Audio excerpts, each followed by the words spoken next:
Want to stop spending money on seeds every spring and start growing your garden from what you already have? I get it. Seed saving sounds amazing, but is it in practice? It feels confusing, time-consuming, and honestly, risky. What if you store them wrong? What if they don't sprout? What if you end up losing your whole crop next year? Here's the truth no one tells you. Seed saving is way simpler than it seems if you start with the right plants. And the best part? These are crops you're probably already growing.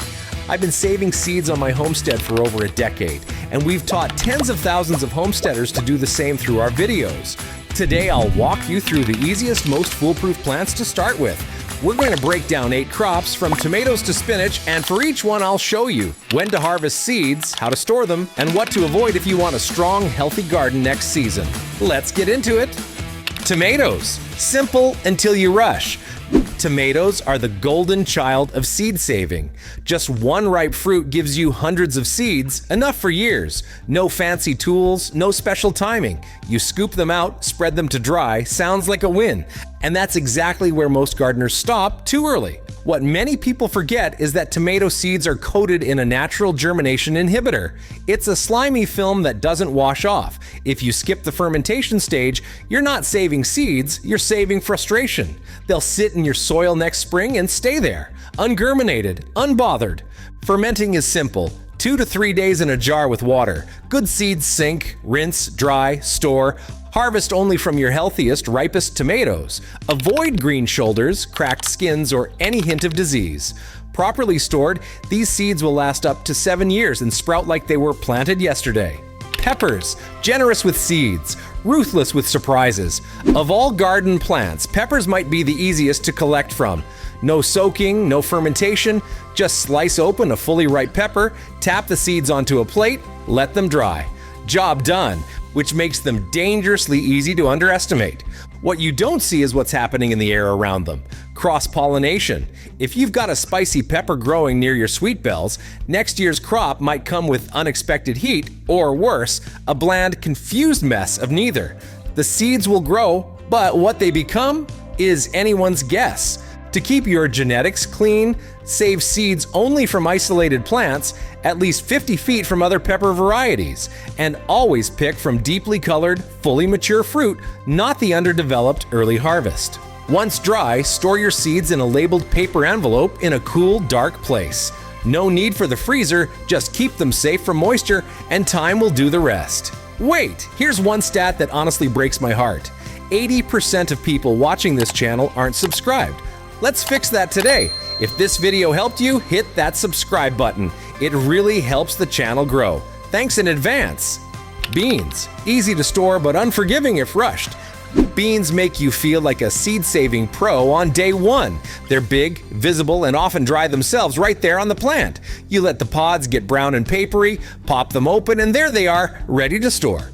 But most failures happen when you rush it. Pods must be fully dry, not almost there, dry enough to rattle.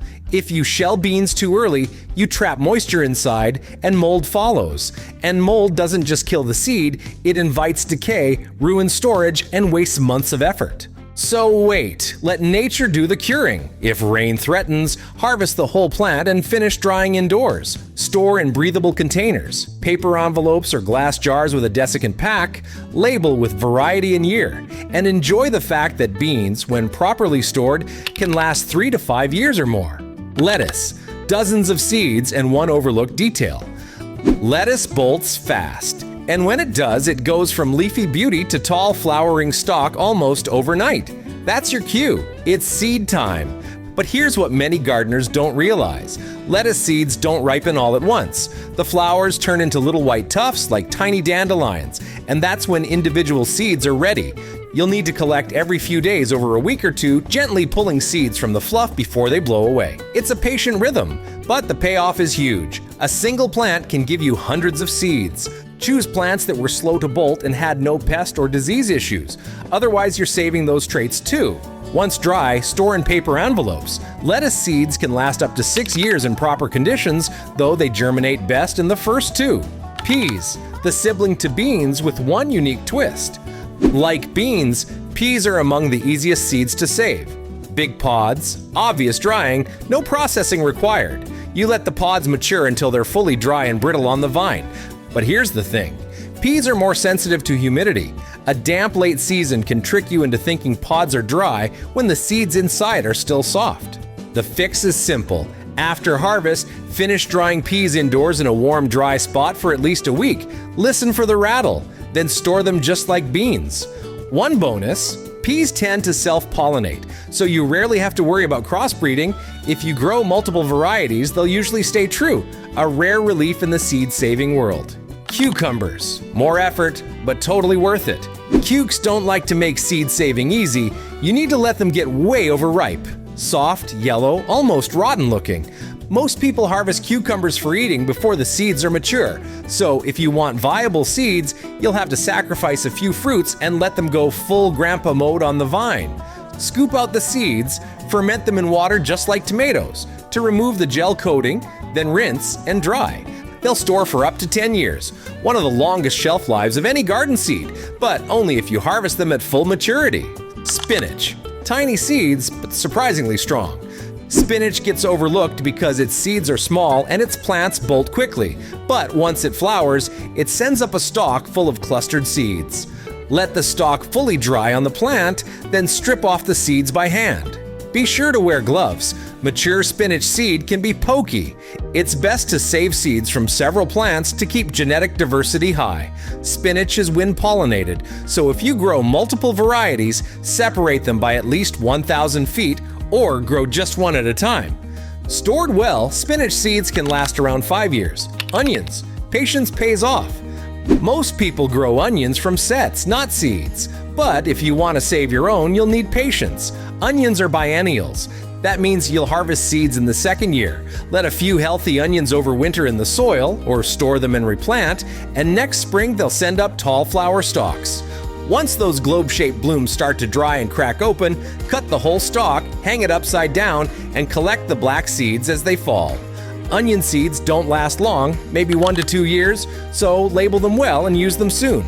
But few things feel as satisfying as growing a full onion crop entirely from your own seed. Totally worth the wait. Bonus secret. Thanks for sticking with me this far. As a thank you, here's one final tip that most people don't even know exists. Let's say you've got a jar of seeds from 3 years ago. You're not sure if they're still good, but you don't want to waste garden space finding out. Here's a quick way to test seed viability in just 3 days. No soil, no guessing. Take 10 seeds from the batch, place them on a damp paper towel, fold it over, and seal it inside a plastic bag or small container. Label it and leave it in a warm place like the top of your fridge or a sunny windowsill. Check on them once a day. By day 3 or 4, you'll know your germination rate. If 8 out of 10 sprout, that's 80% still solid. If it's 2 or 3, time to say goodbye. This tiny test can save you weeks of disappointment and help you plant with confidence. Today we explored how to save seeds from 8 different crops. Pretty fascinating, right? Wishing you a smooth and successful seed saving season, and I'll see you in the next one.